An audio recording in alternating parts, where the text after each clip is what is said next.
C'est ici que tout commence. Un mince filet d'eau jaillit des entrailles de la terre et devient une rivière. Le Thouet, qui s'écoule sur 152 km avant de se jeter dans la Loire.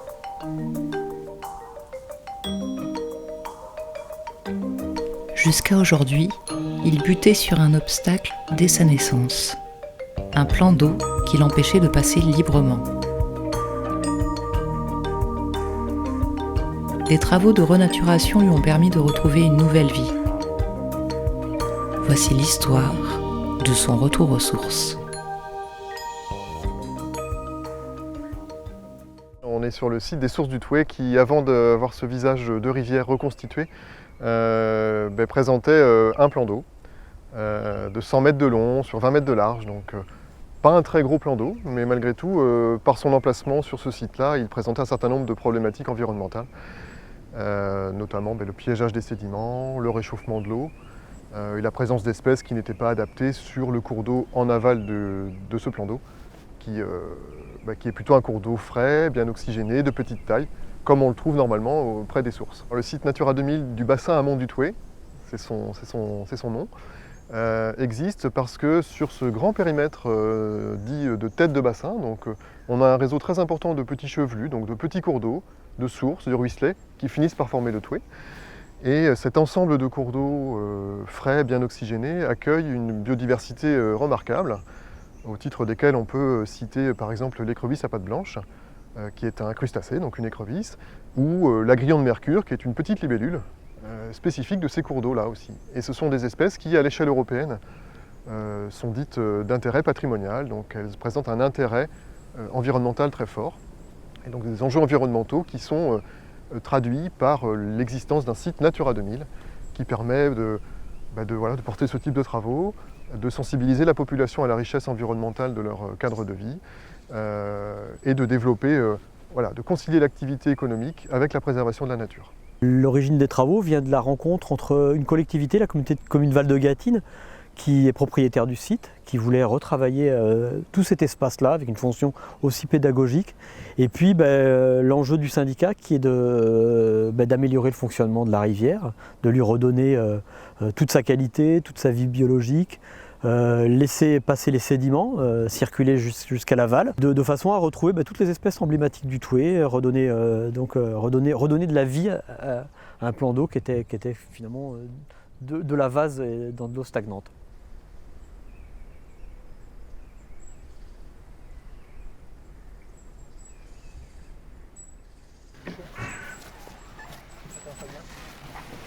Plusieurs étapes ont été nécessaires pour redonner à ce site son visage naturel. En commençant par le sauvetage des poissons vivant ici, à l'aide d'un curieux attirail.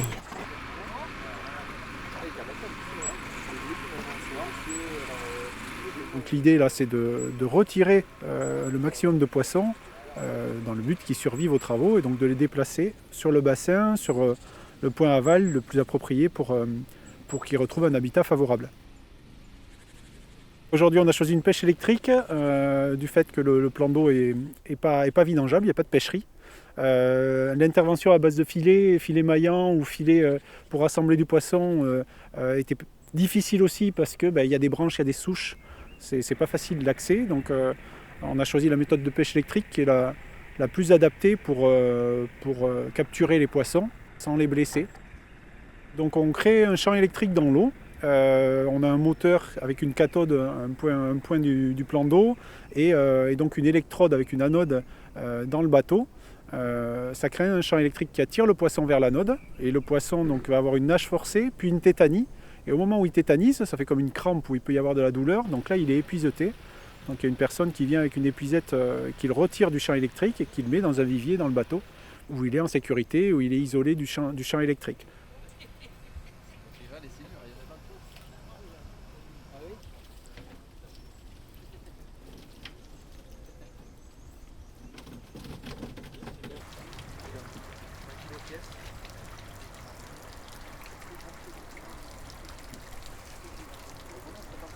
Les poissons ainsi capturés sont libérés en aval dans un site où ils pourront poursuivre tranquillement leur vie. Il y a 5 mm d'écart entre les deux. 5 ? Ouais, d'accord.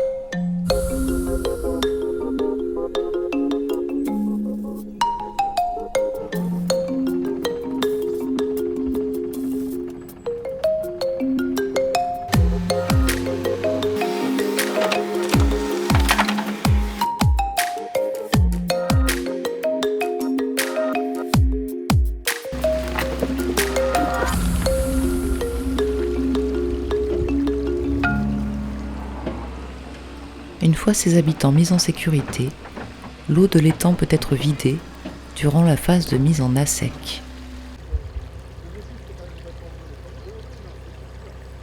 Tous les matériaux utilisés sur le chantier sont de provenance locale.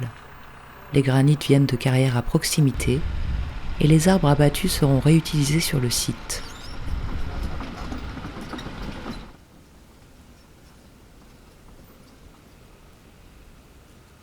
Aujourd'hui, donc, on était sur la déconstruction de la digue.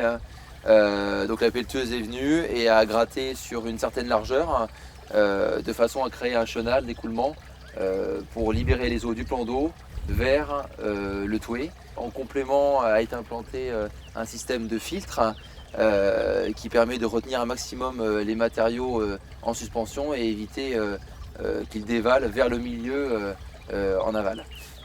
Donc c'est un système de bâche en géotextile avec fixé donc sur des pieux bois qui ont été récupérés avec les arbres qui ont été abattus sur site. Donc là on a le bras qui rejette dans le Touet qu'on retrouve en aval, dans lequel a été aussi implanté 2 filtres en granulat avec des matériaux qui ont été apportés de carrière pour se prémunir encore une fois du départ de sédiments qui pourraient venir colmater et dégrader les milieux en aval sur le Touet.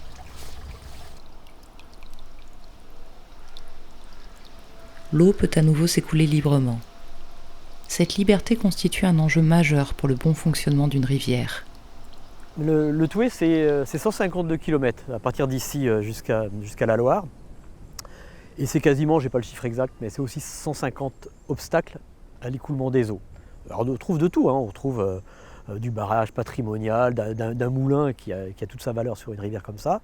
Et puis on trouve parfois des choses un peu plus de briques et de broc qui ont été faits à un moment pour retenir un peu d'eau pour une irrigation.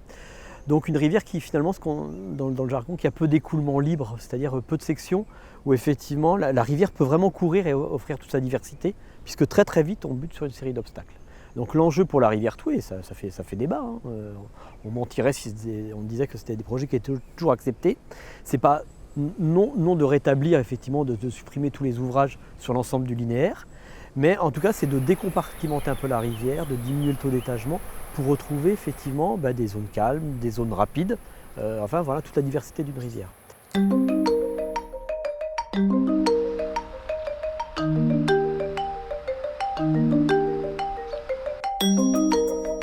Il ne reste plus qu'une étape pour redonner au Touet sa forme originelle sur le site des sources.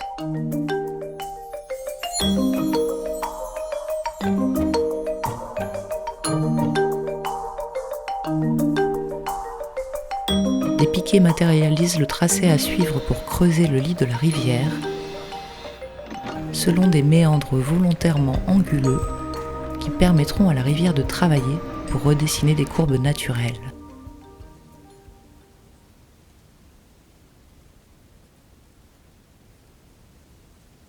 Un des enjeux de ce type de projet, c'est d'être en mesure de rendre les choses harmonieuses après les travaux. Il faut absolument que le site s'intègre et on a coutume de dire aux entreprises lorsqu'elles arrivent, on va travailler ensemble pendant quelques semaines, mais je veux qu'à la fin du chantier, ça ne se voit pas. Voilà. Alors tout de suite, c'est un petit peu perturbant pour les conducteurs de pelleteuses, mais au final, ils se rendent très vite compte de l'intérêt de ce genre d'approche lorsqu'on mène des travaux de renaturation. C'est qu'il faut qu'après nos travaux, on n'ait pas l'impression qu'on soit intervenu. Donc on espère que voilà, nos travaux ont atteint au moins cet objectif d'avoir été menés dans une forme d'harmonie sur le site et sans perturber le paysage. Un des principaux obstacles sur ce type de projet, c'est d'accepter que le paysage change. En fait, on est individuellement extrêmement conservateur sur le paysage. On s'est habitué, d'ailleurs même quand le paysage est de très mauvaise qualité, et en milieu urbain c'est pareil, finalement on s'est habitué à ce paysage. Et imaginer que c'est autre chose, c'est toujours très très compliqué, on a toujours peur de ça. Et généralement, ce qui se passe sur des projets comme ça, c'est que très très vite, enfin moi je suis venu sur le site bien avant, quand il y avait le plan d'eau, je peine aujourd'hui à retrouver les traces alors que je les ai cherchées, parce que mon œil s'habitue déjà à ce nouveau paysage. Et ça va très très vite et généralement les gens ne veulent jamais revenir en arrière sur des opérations comme ça. Donc il faut juste franchir le cap. Dans les prairies qui bordent le site, les vaches partenaises ne semblent pas perturbées par ces changements. L'éleveur et son troupeau sont chargés de l'entretien de ces espaces par convention avec la communauté de communes Val de Gatine. La vie reprend son cours normal dans ce paysage renouvelé. Le syndicat mixte de la vallée du Thouet avait effectivement à cœur de montrer que sur le site des sources, une autre gestion était possible. Et du coup, quelque part, la disparition d'un point noir, très clairement, en termes environnementaux, au bénéfice d'un cours d'eau dynamique et qui va revivre, ça on en a la certitude, ça commence déjà, est quelque chose qui a prévalu justement dans le choix de ce site pour engager très concrètement ces travaux, là en 2019, pour que la suite puisse s'écrire sur d'autres projets, éventuellement privés, évidemment toujours avec l'accord des propriétaires, dans l'intérêt du fonctionnement du cours d'eau. En tout cas, moi je pars du principe qu'on travaille aussi beaucoup pour les gens qui vivent sur le territoire. C'est-à-dire que pour les habitants de la Gatine, les sources du Thouet, ça parle à quelqu'un. Donc je suis assez convaincu que très très vite, par fierté locale, il y a des gens qui reviendront voir ce site et qui auront envie d'en parler autour d'eux.